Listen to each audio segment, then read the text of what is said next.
So in my last vlog, I mentioned that I'm working on a memoir, and if you're new to this channel or you're new to following me online at all, that might be news.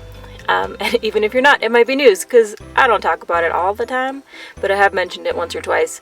But the first book that I'm going to publish, the first one that is going to be done, is my memoir, and this first one is basically a roundup of my experiences and lessons that I learned living in my van the first year that I was in here. That was a solo year. I wasn't in a relationship. I was attempting to date but failing, and there was a lot of lessons that were learned. So my goal is to have that out for at least pre-order by the end of the year, but I'm hoping it could actually be published. But if you know anything about publishing, it takes a while to do anything at all, and we're getting to the end of May, and time is of the essence. But I had a goal of getting my memoir edited for the second time and ready for my second round of beta readers by the end of the month. And the day that I'm filming this is May 25th, so it will probably go live after May is over. But my goal is to have it ready for my next round of beta readers by the end of the month. And so I need to finish editing it, and I probably have 25-30 pages left. And the pages go pretty quickly because, again, they're already written, so I'm just editing and I'm just, changing a few, technical things here and there, but also trying to make the stories a little bit more interesting and a little bit more cohesive. But the hardest part about writing is getting it on your computer and then spending your time actually doing it. And the last few days, I've known that I need to do the editing if I'm ever going to meet my deadline, but I haven't been actually making myself write, and I think some of it is because the story that I'm working on right now, I don't know if I want to have it in the memoir or not. It feels a little forced to me. It doesn't feel like it has a natural flow. So I think I've been procrastinating on working on the memoir because I don't know what to do with the story, if I should remove it entirely or keep trying to rework it. So I have to work on my memoir if I'm ever going to get it ready for editing and publishing and all of that. And so I think what I'm going to do, I'm just going to copy it and paste it into a new Word document and keep it over there. And then if I want to add it in later, I can. But I think right now it just needs to get out of my face. So if any of you are writers or know writers, I would love to know how other people handle this kind of situation, and what you might do in a similar circumstance. Would you keep it and keep trying to rework it, or would you just get rid of it because it doesn't feel right? I'm going with the latter this time around, but I'm curious what everybody else thinks.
Cleaning is pretty much never done in a van.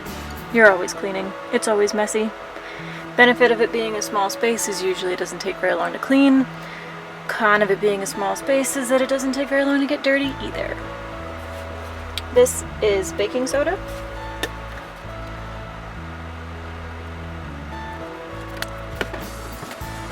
And this is vinegar.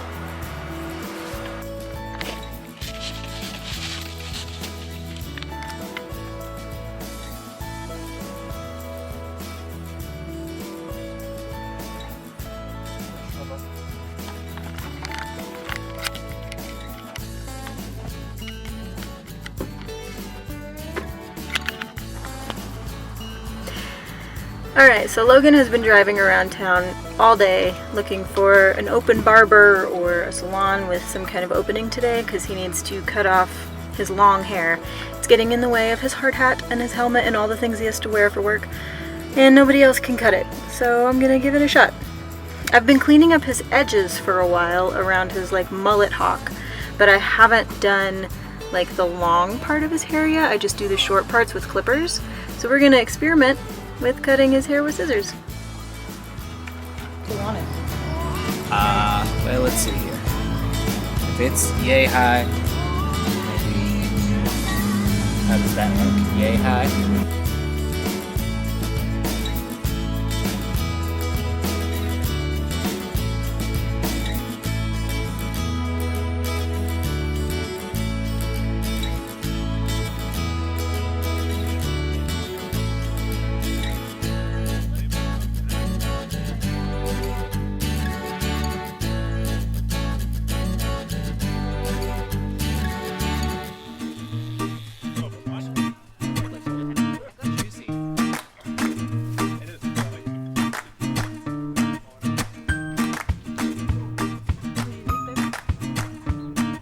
Pretty sweet. Thanks, boo.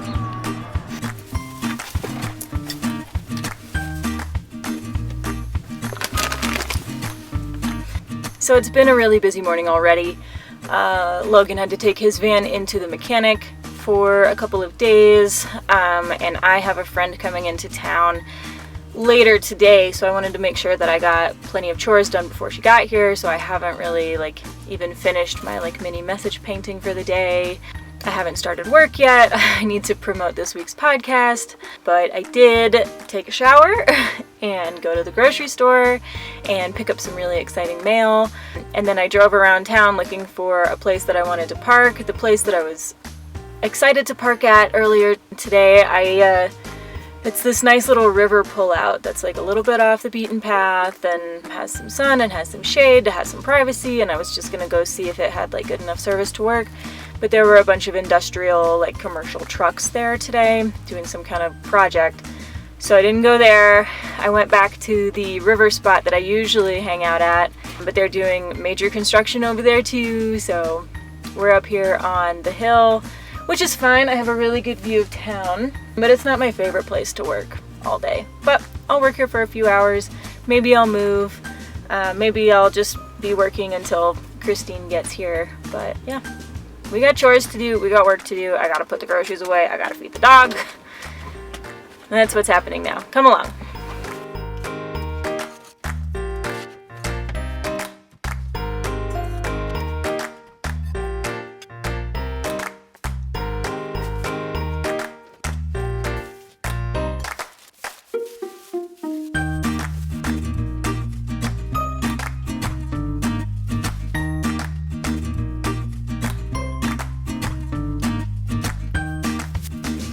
I got a really exciting package today. I have been wanting to make these for probably a year or so, but I finally got around to actually making them, which is relative. I put text in a document and I asked my friend who has a sticker maker to make them for me, paid him to make them for me, wasn't free. But I finally have smaller, more easy to read copies of my bumper stickers. Thank you for your patience. Very important when you're driving a big rig that is slow no matter what you do. And then my most favorite of all of the bumper stickers, I had these specially made over a year ago when I put them on my van the first time because I couldn't find this one anywhere. Your mom likes it when I go slow. I think it's hilarious. I get a lot of laughs from people who see it, whether or not they know that I'm in the van or whether or not they know that the van is mine. It doesn't really matter. I see people laughing at them all the time. And now I have some and they are for sale. So if you want one of these, hit me up. Let me know if you want a set of these yourselves.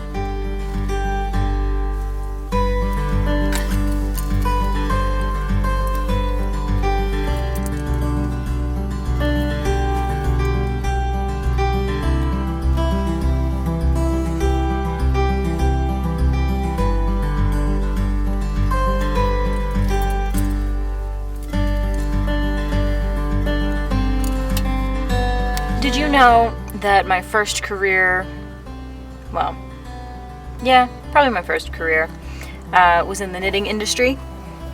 I started out, being a knitter when I was like 9. I think I learned the basics and I kept knitting. And then when I was 18 and I was in college, I started selling the things that I was knitting, make a little money here and there. And then I started designing my own garments, which I was doing anyway, but I didn't know what it was called. I didn't know that it had a title. And I didn't know that if I wrote up the instructions that other people would also make it and pay me for those instructions, called patterns. So I started selling my patterns. I've always been like kind of an analytical person. I really enjoy math and a good spreadsheet. And so I started offering technical editing services to other knitwear designers, and that was basically going through their patterns and making sure that the instructions would actually make the things that they said they would make, which is a lot of, like I said, spreadsheets and math and understanding the construction of garments and accessories, as well as stitch patterns, etc., etc. And so I was doing that independently, freelance for a while, and then when I was 23, I got a job working for a big knitting publishing company doing project editing, which was the exact same thing, they just had a different name for it. And I'm 31 now, and so I have been working freelance in the knitting industry for 13 years. So I guess it is still a career. It's taken a little bit of a backseat to my life, but I still really enjoy knitting. I knit all the time for myself and for others. Occasionally I'll sell the stuff I knit, but not very often. I still design my own patterns, but I don't necessarily go to all the effort to make them pretty and do all the marketing to sell them anymore, but I do sell some of the patterns that I published 10 years ago. And I still have some designers that I've been working with for years that I still edit their patterns, and I love it. It's so much fun. And I'm really happy to be working in this industry still, again, always, and forever.